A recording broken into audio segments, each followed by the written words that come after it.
तो आइए बच्चों, आज स्टार्ट करते हैं हमारा नया चैप्टर जिसका नाम है मेटलर्जी। ये चैप्टर आपके बोर्ड के सिलेबस से ज़्यादा इंपॉर्टेंट है और बहुत ही इजी चैप्टर। इस चैप्टर में हमें याद रखना है या समझना भी है।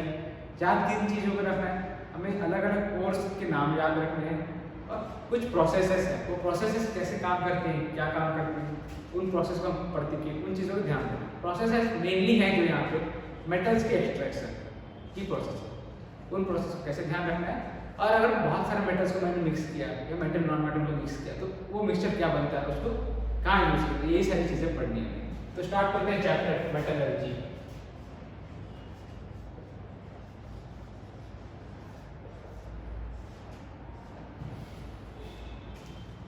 तो हमें पता है कि हमारे पीरियडिक टेबल जो हमारा पहला चैप्टर था उसमें हमने वेरियस एलिमेंट्स के बारे में पढ़ लिया, अलग अलग काइंड्स ऑफ एलिमेंट्स।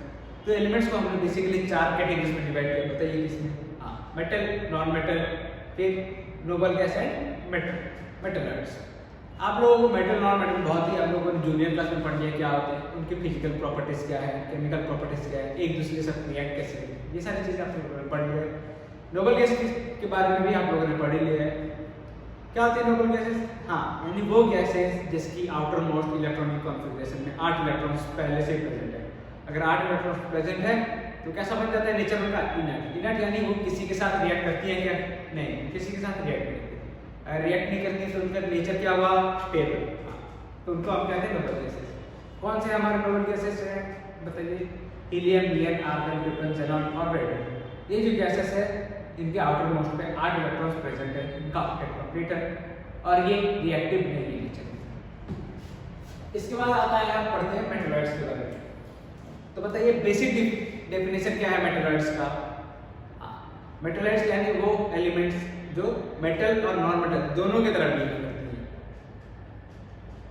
दोनों की तरह फॉर एग्जांपल अगर मैंने बताया सिलिकॉन, तो सिलिकॉन में ये क्या है? मेटल या नॉन मेटल? कार्बन के नीचे है, लेकिन कार्बन अगर हम पीरियडिक टेबल देखें तो कार्बन के जस्ट नीचे है सिलिकॉन।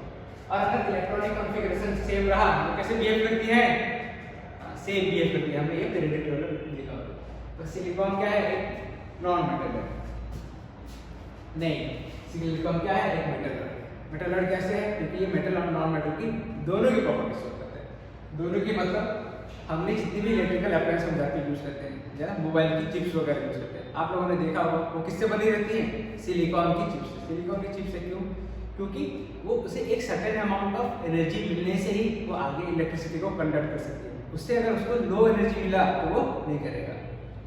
पर देखिए मेटल से थोड़ी सी भी एनर्जी अगर मिली तो क्या करती है? इलेक्ट्रिसिटी को कंडक्ट कर देती है एक एंड से दूसरे एंड से। लो वोल्टेज भी रहा तो मेटल एक एंड से दूसरे एंड में हम इलेक्ट्रिसिटी फ्लो जान सकते हैं। पर वही अगर हमने नॉन मेटल लिया, नॉन मेटल का नेचर क्या है? इंसुलेटर, यानी वो इलेक्ट्रिसिटी और हीट को कंडक्ट नहीं करती है।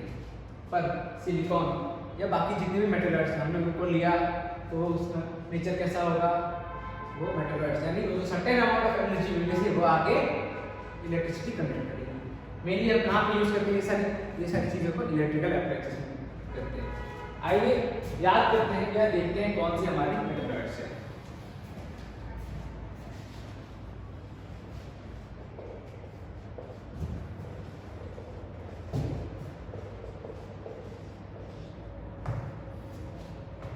ये जो एलिमेंट्स मैंने लिखे हैं बोर्ड पे, ये सारे हमारे क्या है? मेटलर्ड्स। कौन कौन से? Boron, silicon, germanium, arsenic, antimony, tellurium और पोलोनियम।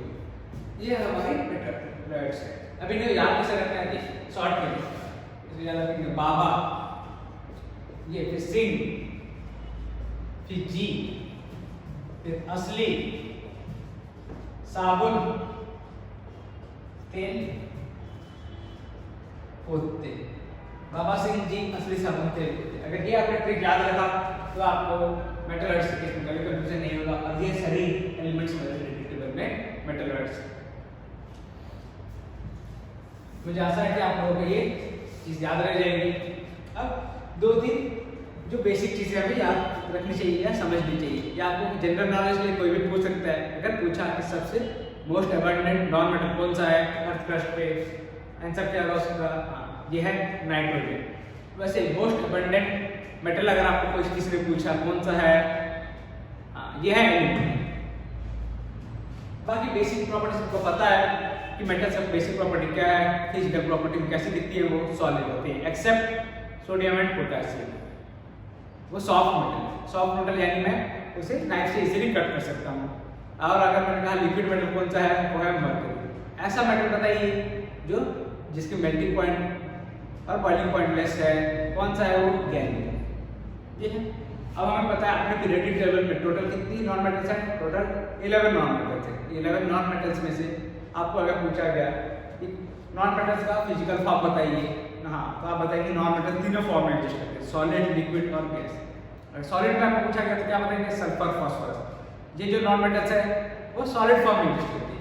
वैसे ही आपको अगर पूछा गया कि नॉन मेटल जो लिक्विड में है कौन सी, वो है ब्रोमीन, एकमात्र ब्रोमीन। और बाकी जो नॉन मेटल्स है, फॉर एग्जांपल मैंने लिया हाइड्रोजन लिया, नाइट्रोजन, ऑक्सीजन, ये सारी कैसी हैं, गैसेस। तो हम कह सकते हैं नॉन मेटल्स तीनों फॉर्म में एग्जिस्ट करती हैं और सॉलिड्स मेनली एग्जिस्ट करती हैं in solid state, metals mainly in solid state.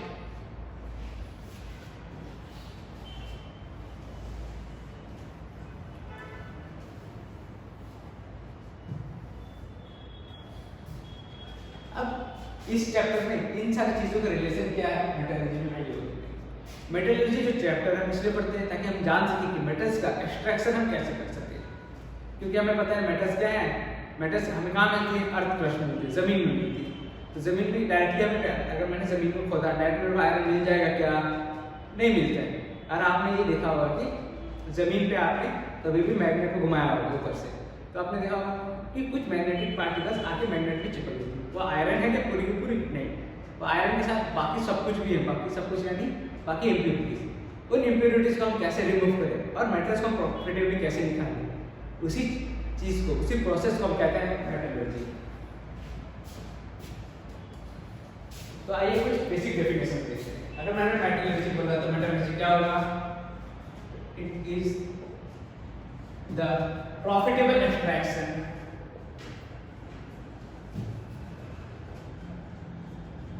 It is the profitable extraction of metals from earth crust. जमीन के नीचे से प्रॉफिटेबल बिजनेस कैसे कर सके। बिजनेस हमें ऐसे ही करना है जिसमें फायदा हो, कोई घाटे का सौदा करता है, नहीं करता है, इसीलिए प्रॉफिटेबल एक्सट्रैक्शन करना है इसका। फिर इसके बाद और दो तीन बेसिक टर्मिनोलॉजी है, आपने सुना होगा मिनरल, और ये बहुत ही कॉमन है। तो ये है क्या, इनके डिफरेंसेस क्या है वो देखते हैं। मिनरल और मैट्रिक्स या gate.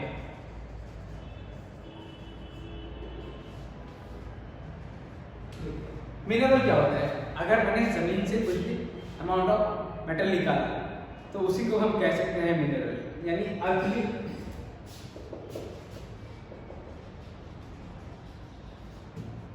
particles that has some percentage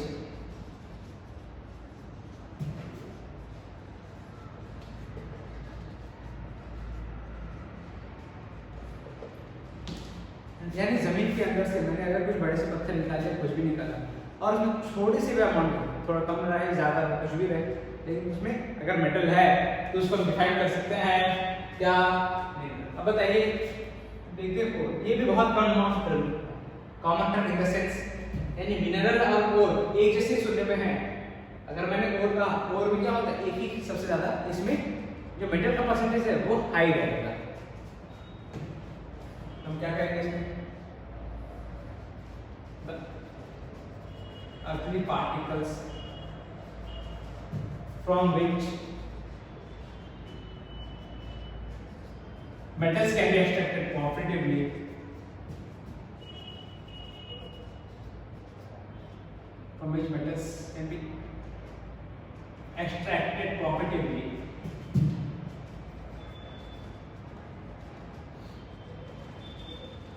metals हम profitably extract कर सकते हैं। और क्या and has high percentage of metal in it।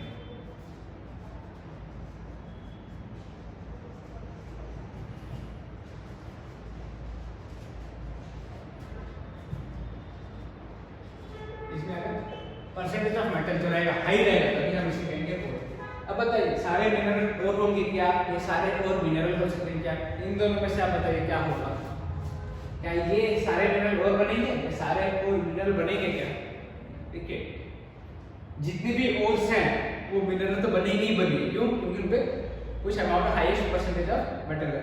पर मिनरल और बन सकता है क्या? नहीं बन सकता। क्यों? क्योंकि हर मिनरल पे उतना अमाउंट ऑफ मेटल नहीं। फॉर एग्जांपल अगर मिनरल लिया और पे 1% ऑफ मेटल है तो मैं कह सकता हूँ क्या और बनेगा? नहीं बन सकता है। और अगर मैंने बड़ा सा पहाड़ लिया और उसमें 1 टन मिट्टी मैंने लिया और 1 टन मिट्टी में से मेरे को ½ किलो मेटल मिल रहा है। कौन सा मेटल? आयरन। तो मैं इसको और कैटेगरी में डालूंगा क्या? नहीं। वैसे मैंने अगर 1 टन मिट्टी निकाला वहां से मेरे को 20-25 kg ऑफ मेटल मिल रहा है तो वो मेरे को कैसा है? इसमें मेटल का परसेंटेज बहुत ज्यादा है तो क्या बन जाएगा वो? अब वो और बढ़ने जाएगा। ये दोनों तो पढ़ गए। आखिरी टर्म क्या है? मैट्रिक्स का क्या है? देखिए ये मैट्रिक्स, हाँ वो आपके मैथ्स वाला मैट्रिक्स नहीं है, ये वो मैट्रिक्स है जो जुड़ा हुआ रहता है मेटल एनर्जी से। मेटल एनर्जी से कैसे जुड़ा हुआ है? जब हम कभी भी मेटल्स को निकाल रहे हैं सिर्फ उसमें मेटल निकल रहा है क्या? नहीं, इसके साथ बहुत सारे इंप्योरिटीज भी हैं तो उसी इंप्योरिटीज को हम कहते हैं मैट्रिक्स या क्या कहेंगे? कैसे डिफाइन करेंगे इसको? The earthly impurities.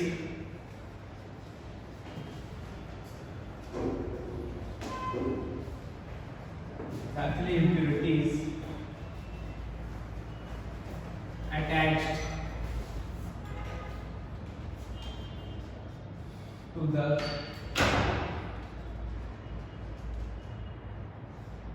core। अब earthly impurities अगर मैंने बोला कौन से earthly impurities? For example sand, clay, dust particles जो है जो हमारे काम की नहीं उसी को हम कहेंगे क्या? मैट्रिक्स। क्या कहेंगे?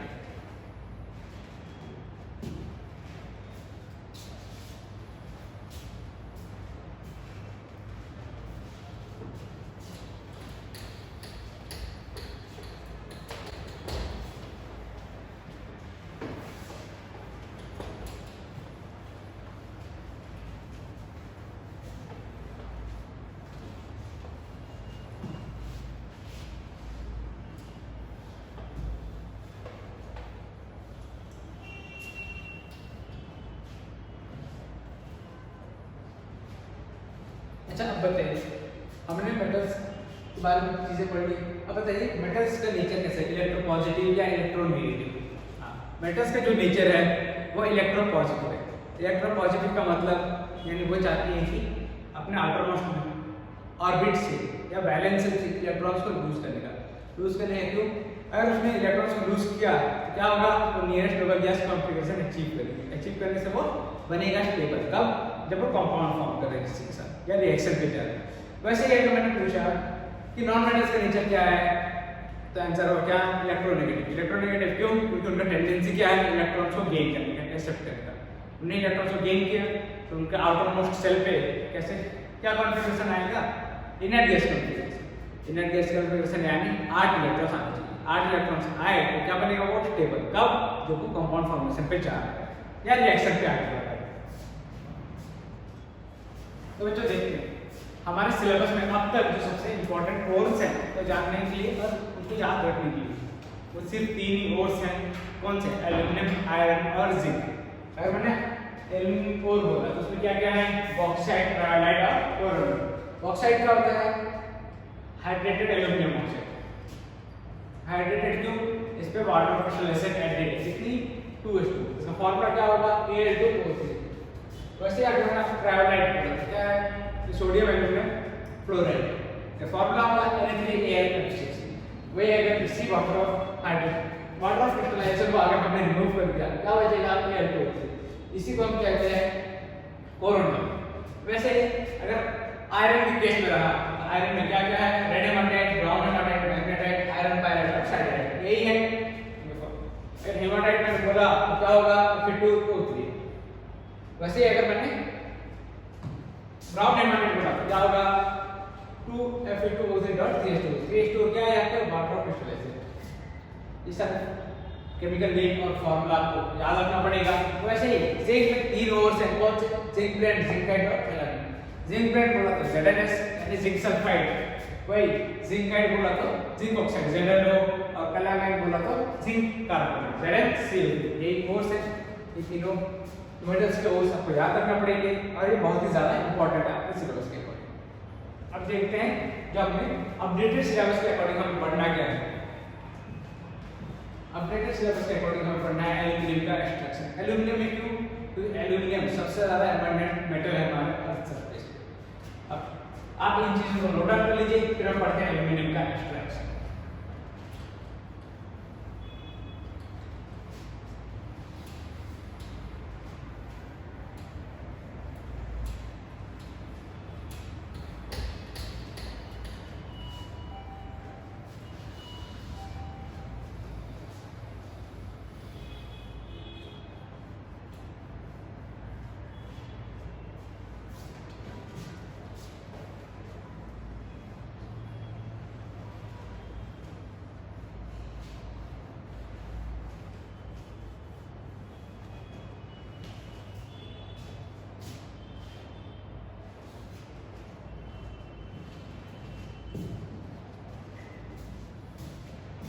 स्टार्ट करते हैं एक्सट्रैक्शन ऑफ एल्यूमिनियम।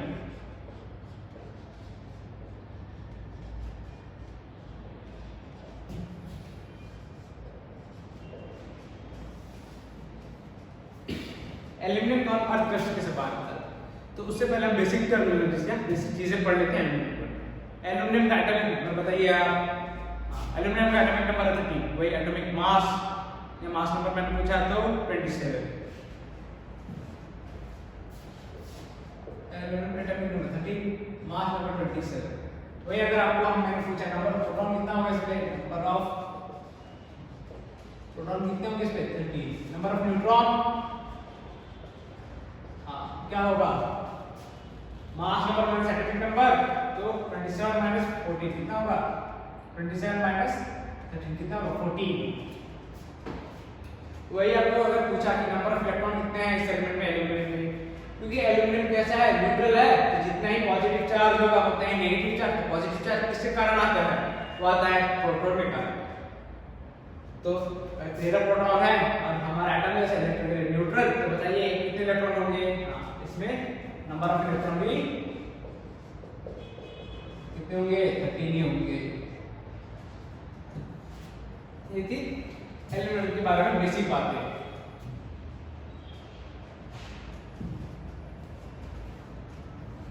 अब पढ़ते हैं इसके एक्सट्रैक्शन। तो नेचर में अर्थ में हमें जब भी एल्यूमिनियम मिलता है, कौन सा फॉर्म में मिलता है हमें, मैक्सिमम हमें मिलता है एल्यूमिनियम ऑक्साइड। एल्यूमिनियम ऑक्साइड कौन सा, इसको क्या कहते हैं, इसे हम कहते हैं बॉक्साइड। तो नेचर में हमें जब भी एल्यूमिनियम मिलता है ये बॉक्साइड के फॉर्म में मिलता है। बॉक्साइड का फॉर्मूला Al2O3 2H2। अब इसमें सिर्फ एल्यूमिनियम है क्या बॉक्साइड में,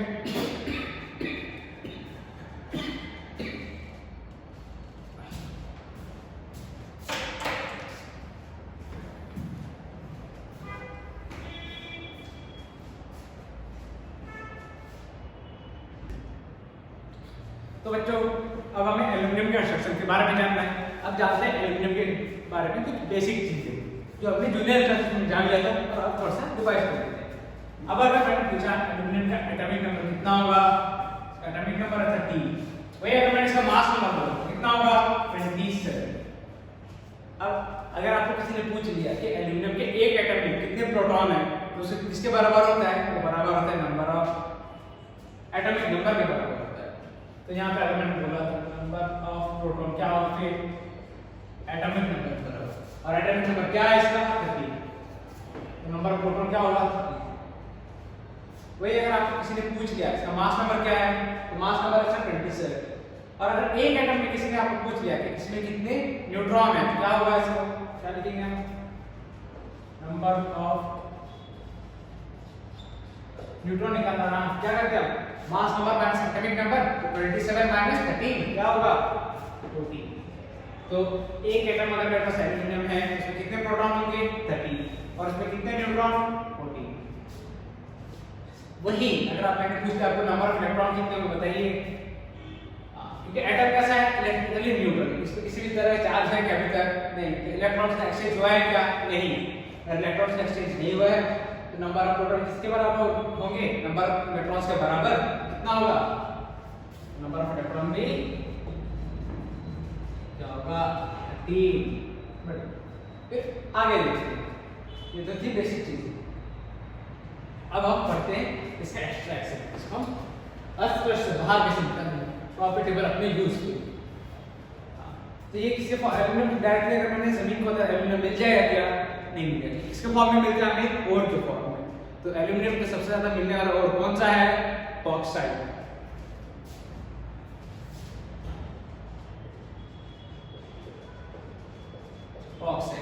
बॉक्साइट का फॉर्मूला Al2O3.2H2 यानी यहाँ पे दो मॉलिक्यूल्स अटैच करने से वाटर ऑफ न्यूट्रलाइजेशन के फॉर्म। अब अगर मैंने सब इनसे बॉक्साइट निकाला, सिर्फ A2O3 मिलता है क्या, नहीं, इसके साथ क्या मिलता है, इसके साथ इंप्योरिटीज भी है।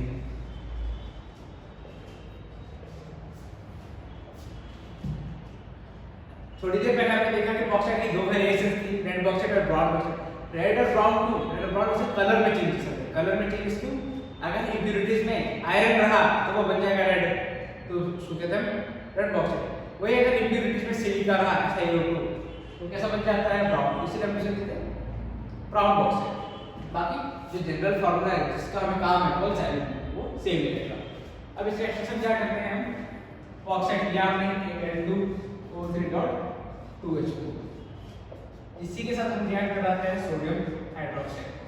सोडियम हाइड्रोक्साइड को अगर मैंने रिएक्ट किया तो क्या बनेगा, सोडियम मेटाएल्यूमिनेट।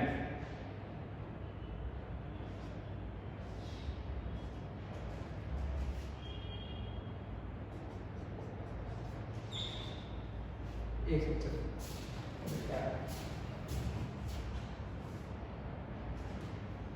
सही कर,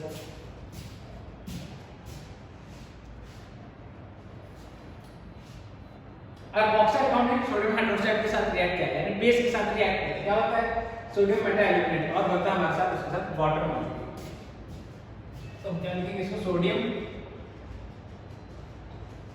मेटाएल्यूमिनेट। अब आप पूछ सकते हैं सर एल्यूमिनियम ही क्यों रिएक्ट कर रहा है, बाकी जो मेटल्स है इंप्योरिटीज है वो क्यों नहीं रिएक्ट कर रहे हैं। इंप्योरिटीज इसलिए रिएक्ट नहीं कर रहे क्योंकि हमने मेटल रिएक्टिविटी सीरीज में देखा है, वो हमने कहां पढ़ा था, इलेक्ट्रोलिसिस। इलेक्ट्रोलिसिस में हमने देखा जो मेटल जितने ज्यादा ऊपर है वो उतनी ज्यादा रिएक्टिव है।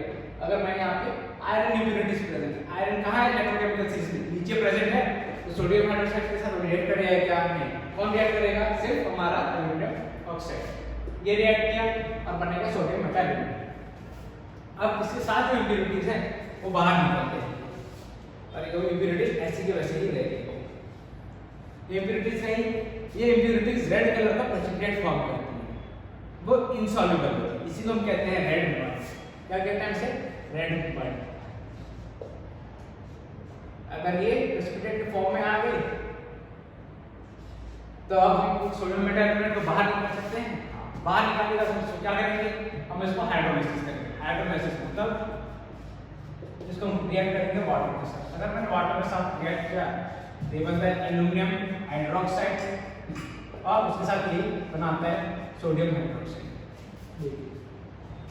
सोडियम हाइड्रोक्साइड के साथ हमने रिएक्ट किया, बना है सोडियम मेटाएल्यूमिनेट प्लस वाटर और उसके साथ इंप्योरिटीज आगे बढ़ा, उसी को कहते हैं रेड मड। अब इसी को दोबारा हमने वाटर के साथ हाइड्रोलाइसिस किया, क्या बना है एल्यूमिनियम हाइड्रोक्साइड और हमारा बेस दोबारा जनरेट हो जा रहा है। तो ये प्रोसेस कैसा हो गया हमारे लिए, इकोनॉमिकल, क्योंकि जो डाला था वही बाहर निकल गया सोडियम हाइड्रोक्साइड, जो हमें चाहिए था एल्यूमिनियम हाइड्रोक्साइड आ गया मेरे पास।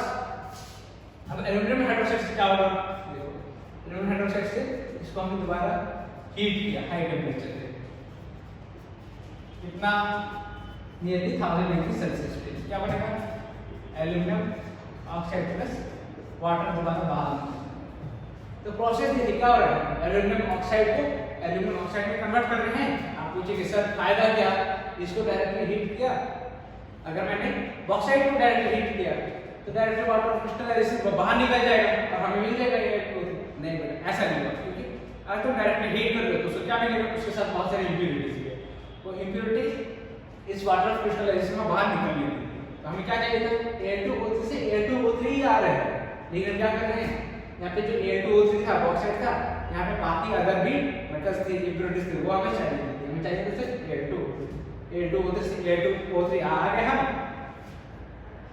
हम सोडियम हाइड्रोक्साइड ही क्यों लिए सर?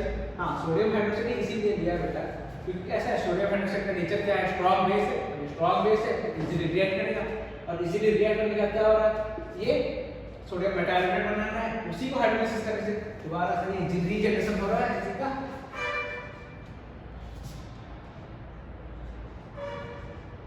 इसी का दोबारा रीजनरेशन हो सकता है, इसी सोडियम हाइड्रोक्साइड को दोबारा यूज कर सकते हैं हम। तो प्रोसेस कैसा बना हमारा, इकोनॉमिक, और बाकी बाद आ गया हमारा N2O3। अब इसी को जो हमारा आया मेन और आ गया N2O3 जिसे हम कोरोंडम कहते हैं। अब इसी कोरोंडम से अगर मैंने किसी तरीके से ऑक्सीजन को निकाल दिया तो मेरे पास क्या बच जाएगा, सिर्फ एल्यूमिनियम, बस हमें चाहिए नहीं। पर ये प्रोसेस इतना आसान है क्या, एल्यूमिनियम को अगर मैं कोरोंडम को हीट करके इतना जल्दी निकल जाएगा क्या, नहीं, ये प्रोसेस इतना आसान है। क्यों?